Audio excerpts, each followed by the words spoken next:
Bayonle Arashi. Bayonle is the founder of Scout Ballers LLC US. He is a producer of Football Plus on Texas-based television station Afrocentric Television. Bayonle was a staff member of AIT before joining Afrocentric Television in Texas, US. Economic inequality in the US under President Donald Trump. Has the gap been widened or reduced? Well, thank you for having me one more time. With that beating around the bush, I think the gap is hugely being widened. Just as you put it, there's so much people are in pain right now. The statistic here for the state of Texas, for a fact, about 20% of people are out of work. They're not doing anything since I think July. So, and then nothing is coming for folks to probably sustain themselves, and not many people have the entrepreneurial skill to be able to delve into other things, just like some of us that grew up in a very different environment and economy, that we can always do something else to survive. But I think right now, the election is going to be a very huge determinant as regards what has happened with the economy in the last few months. The way he handled the COVID pandemic is really bad. And the fact that just coming out recently that he was aware how bad this pandemic could be on the people as early as February in 2020, and did not let the world know, did not let the country know, just because he was afraid, or he was being careful of not making people to be afraid so that they will not go into a lot of panic mode. And then now they are here. As at this morning, 214,000 people have lost their lives in the United States alone. And in the state of Texas, as of this morning, the numbers is almost at 17,000 people that have lost their lives. So you have to look at that, and then you have to look at the economy. So it's really not good for him. What is the level of provision and competition between the ethnic minority in the United States and those of their other counterparts?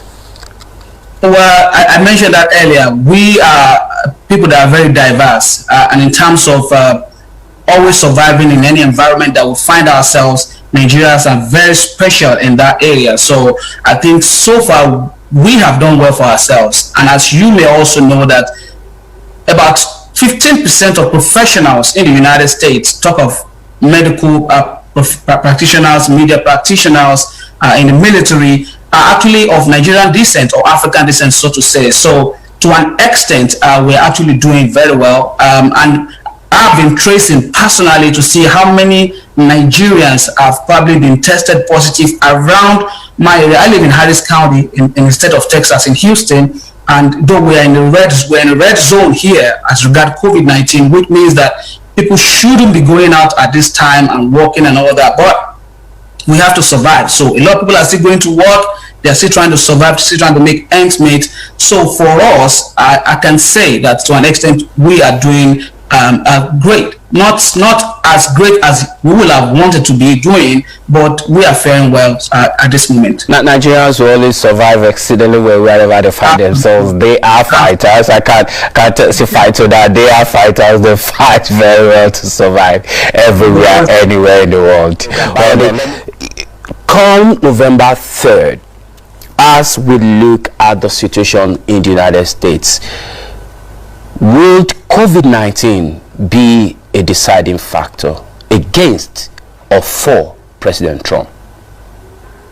Absolutely, it's going to be against him. If we're going to use that, it's going to be against him.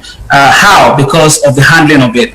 And up till now, the fact that he himself is now a victim of the same COVID-19 that was called a hoax at the beginning of the thing. So that in itself is against him. And if you've probably been following the latest news, as of this morning, the doctor gave him an all clear that he can go back to campaign trail from Saturday, from tomorrow.